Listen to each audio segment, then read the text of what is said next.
Hey, fellow East Coast surfers. Welcome to the Surf Metrics Surf Forecast Show. This is the first show, actually. I'm going to first start by, well, first of all, there's an exciting pattern that's setting up with a lot of wave potential over the next week to 10 days for the East Coast, the entire East Coast. And I'm going to start by just going over a few of these potential swell makers in terms of showing the wind field and how it may affect these different breaks that we're surfing. So this is current right now. We have an inverted trough from about Jacksonville, Florida, up to Cape Hatteras, as you can see. The inverted trough is a situation where you have southerly to southeasterly winds offshore over the Gulf Stream. And then with the cold nearshore water, a lot of times it'll develop this basically a area low pressure along the Gulf Stream, and the winds will switch, as you see here, from southeast to northeast right along the coastline. We see this all the time in the winter. Okay, as we get out to Thursday is when the first strong system is going to come through. We have a southwesterly flow ahead of this front that's going to approach on Thursday.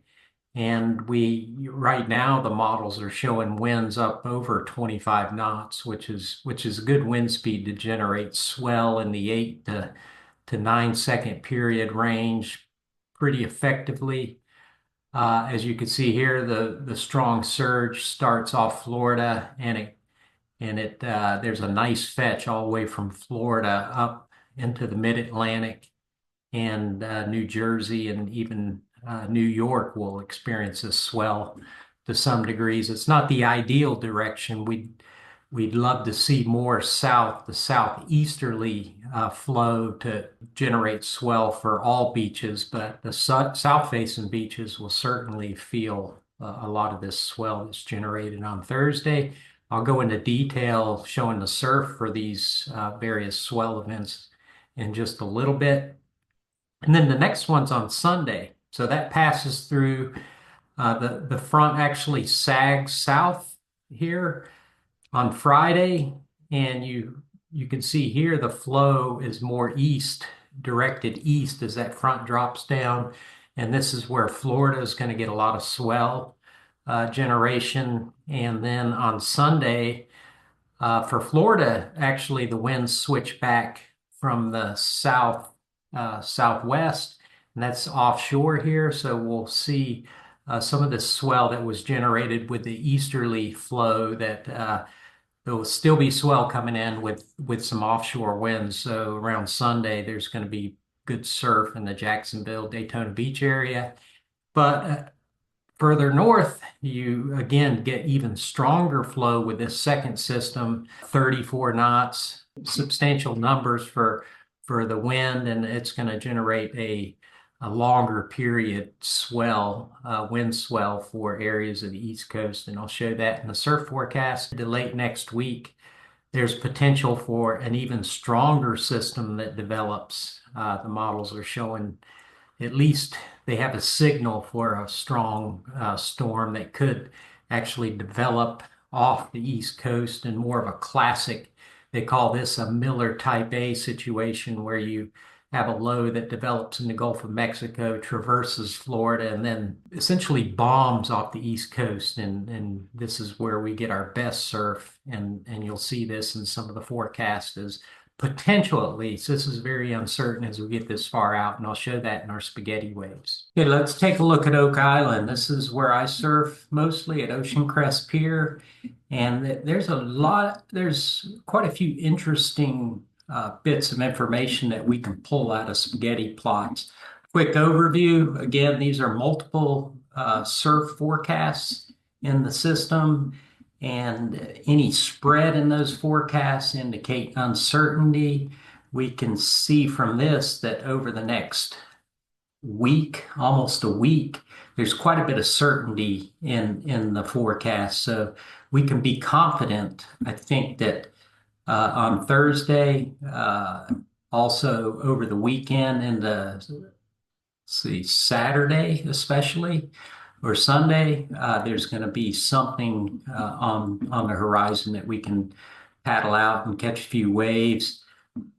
There's potential that Sunday there could be a wind switch where we see even cleaner surf and not as choppy. So I'm going to zoom in on these two swell events in the future, potential swell events, and the first one is Thursday. And one key here when you're looking at spaghetti waves, you see potential for surf here, waist high surf, 7 second period, south swell. We see the potential, and I showed the weather maps earlier. We have this strong southerly flow that's developing, that's generating this swell. But the one thing you want to look at is the wind favorability. So these yellow colors down here indicate the wind's not favorable. It's not going to be clean. It'll be, on the choppy side, but I think surfable definitely on Thursday for us hardcore guys and gals out there. And then that dissipates over the next couple days. And then that stronger system on Sunday jacks up the surf even bigger, up to chest high, likely.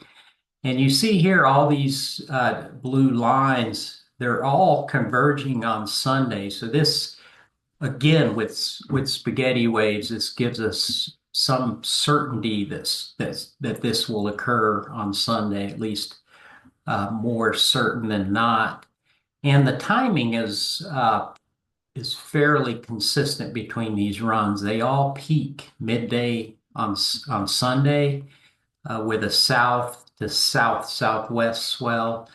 And the period here is up to 8 seconds. So that again is a nice period for these beaches on Oak Island. So I'm looking at Sunday as a prime day. And the main reason is if you look here, the wind favorability goes from unfavorable to favorable by the end of the day on Sunday. So this indicates a wind switch to offshore winds in the midday while there's still swell coming in. So this is a prime, I think Sunday mid-morning to sunset is going to be really good on Oak Island according to the data that we have in hand right now.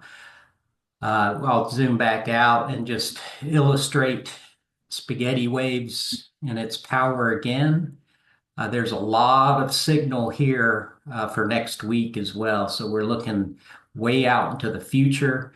There's uncertainty here, but a lot of the models have a signal of another system late next week. So again, multiple wave opportunities, multiple surf opportunities over the next 10 days.